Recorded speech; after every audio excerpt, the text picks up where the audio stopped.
Hi, folks. Welcome. I am so excited to be with you today here at PlatformCon. What a cool opportunity to be able to gather together for the first time to talk with fellow travelers on the journey about the craft and the art of building out platform organizations and wrestling through some of these problems at software organizations. This is a topic that I'm really passionate about, that's near and dear to my heart. And today we're going to talk about sort of a little portion of the journey that I've been on trying to figure out how to size and shape these things, right? So first off, a little bit about me and my background. I'm the founder CTO of a company called OrgSpace. We're a piece of software that helps software leaders navigate the organizations, solve complex staffing problems. But today we're really going to focus in on sort of that sticky question of sizing your platform organization. And my background here is that I worked at Meetup for several years, and I joined Meetup as sort of a director of platform engineering, went on a crazy journey with them through being bought by WeWork and sold by WeWork. I took over our platform organization, then I took over the rest of engineering, and wrestled with this problem several times of how do we allocate staff in a safe and helpful way within the organization to move our platform targets forward, right? And I'm here today to talk, I guess, a little bit through that. But first off, just to answer the question, the correct answer is 0. I'll see you all later. Have a lovely day. I feel like I didn't commit to that bit sufficiently. No, it's not 20%, right? Actually, there's a very great expression called Betteridge's Law of Headlines, which states that any headline that ends in a question mark can be answered by the word no. And sure enough, I think if any of us truly believed that the answer to the question was no, we wouldn't really be here today, right? We're interested in exploring this question in a little bit more depth, right? But I'm the sort of person who thinks in terms of frameworks, right? I like to start from first principles and work my way forward from there. And when I joined Meetup, there were some rough parameters around the size and shape of the organization, but we weren't quite sure yet how we were going to structure the org and what we were going to do about measuring ourselves in terms of impact. And so that sort of became the first question, right? And I come from a more product engineering friendly background. I've spent most of my time working on the product side, and in grossly oversimplified terms, the model that I usually apply to software organizations is, generally speaking, we hire engineers to help us make software that makes money that we use to hire more engineers. That's the circle of software life, right? We are on a journey towards bringing in folks who can help us amplify our impact, run feature experiments, add more value to our customers, grow out the business, right? And that's the model, the base model that we're starting with, right? Is that we want our engineers as close to the problem that our users and our customers experience as possible, so that we're applying a lot of pressure to that question of how do we expand the footprint of the software to meet those needs more effectively. Bit of a convoluted journey from step 3 to step 1, but it works out most of the time, right? And this would be great, and this is sort of our starting point, right? Optimally, that's where we spend all of our time and effort, and focus, broadly speaking, on completing that cycle. But over time, a couple of issues start to emerge that lead us towards the need for an expanded model, right? And I split these personally into 2 broad categories. Number 1 is deployed software in production, solving our users' problems, can cause some negative externalities in the org, right? Software costs money to run, software experiences downtime, has outages, right? All of these things are, they carry reputational risk that the organization suffers as a whole. There's maintenance. These things do not maintain themselves, broadly speaking, right? There's some shared operational burdens. And the second problem is that as we grow in complexity, as our software expands its footprint, we start to degrade in terms of our performance to do the things that really matter to us. Builds become slower, test coverage might or might not decline. We start to replicate effort across different areas of the organization that might be better served in sort of a standardized platform, right? And so there's a lot of optimization activity that we can do. But that's my starting point for this conversation, really, is that in an idealized software organization, the optimal platform spend for me is 0. I don't want anyone focused entirely away from the product. I want folks who are clued into the product side of what we're doing and actively iterating on that software.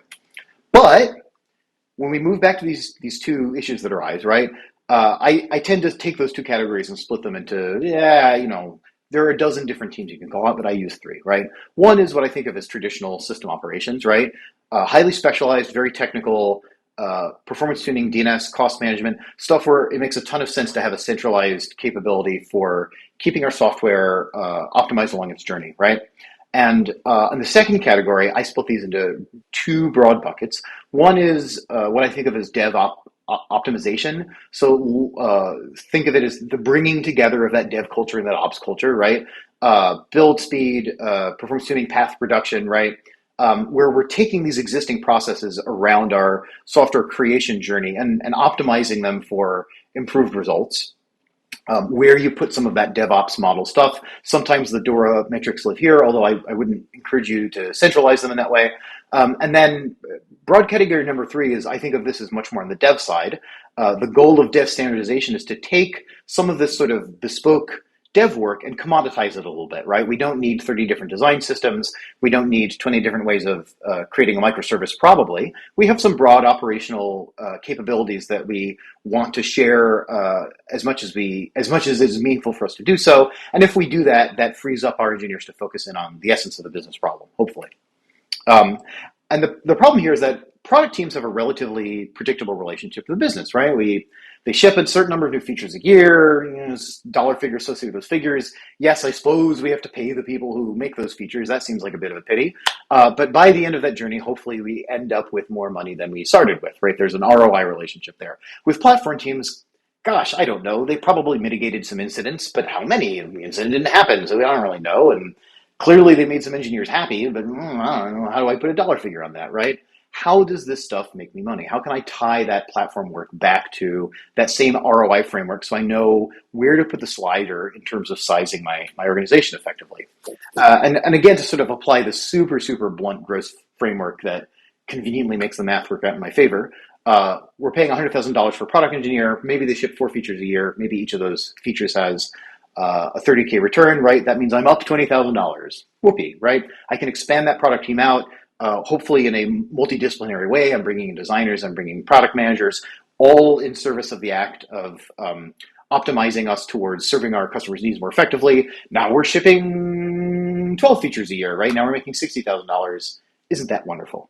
I love arithmetic relationships. And the naive way of framing the platform on the counter side is as a cost center, right?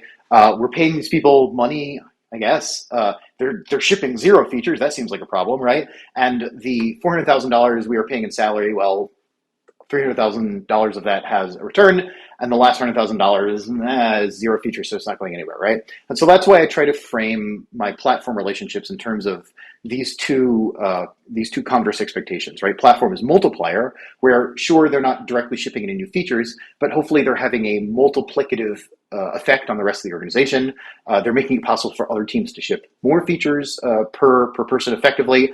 Now we're back in the green all of a sudden, right? Now we can look back to that hire and demonstrate a return on investment for our engagement with the platform engineer. Or you can also think of them in very direct terms as a reducer, right? As a cost optimizer. If I take that salary, but also they've reduced my cost spend by $150,000 a year, or some other meaningful amount of money, then hooray, right? We've lowered structurally the cost it takes to maintain our software. We're suffering from fewer bugs. We're suffering from fewer outages. All of these things reduces that cost. That's a great thing as well. And actually a place where it's fairly straightforward to prove a direct relationship, because you can point to the cost reduction and say, look how much better we are, right? So that's big number 2 for me is platform engineering impact is measured by these 2 ways of framing it, right? Waste reduction or velocity gain. And both of those things lead us back towards a broad framework for thinking about how we can demonstrate impact of platform engineering to the rest of the organization, which brings us closer to a conversation about sizing, but not quite yet, right? So let's imagine a spectrum where on the left-hand side, we have 0 platform engineers over 0% platform engineers, and on the right-hand side, we're at 100%, right? Well, at 100%, we're not doing any feature work, which, depending on where the organization is at, might be okay, but that's probably not where most of us want to be, right? Most of us want to be continuing to ship those features and iterate on those features so that we understand how to grow our business a little bit better. If no one is doing that, I don't know, seems like a bit of an issue. On the converse side, if no one is, I don't know, looking at any of the metrics in production or trying to figure out how to mitigate outages, that's probably bad too, right? Good chance that, uh, everything is on fire for some definition of everything, right? There's stuff that it is important that we understand and analyze that no one is taking a look at. Um, and that's a real issue, right? And this is actually where it sort of gets into, it's less a conversation around what's the right size than around how do we think of the blend, right? So I don't know. Let's try to use this framework to ramp ourselves up from here. If our base maintenance cost is at least one engineer, there should probably be a human being looking at these things. And model one is cost reduction to a hit diminishing returns, and model two is velocity optimization to a hit diminishing returns. I don't know. I think we're back to one engineer, right? Like it's 1 + 0 + 0 at the low end. That doesn't seem quite right either, right? So where do we build this stuff out? And it's because we're talking about different organizational models when we think about how to frame our platform impact, right? We're taking a mode of thought or a capability that is either centralizable or federatable, and choosing intentionally to bring it into a dedicated centralized team and to dedicate a proportion of our overall spend to that team. Platform teams, or the platform organization as a model, is a centralized model for a shared capability, but it sort of leads us to another manifestation of this question, which is that maybe org size is the wrong problem, right? I've seen teams exist on the platform side so long that they feel like they have to continue to justify their existence, and understandably get a little defensive about it, right? Can't you see all the work that I'm doing? But once you've reached that point, it actually might be a healthy indicator that it's time to start thinking about this less as a binary I am or am not platform, and more about a spectrum between which folks move within the organization, right?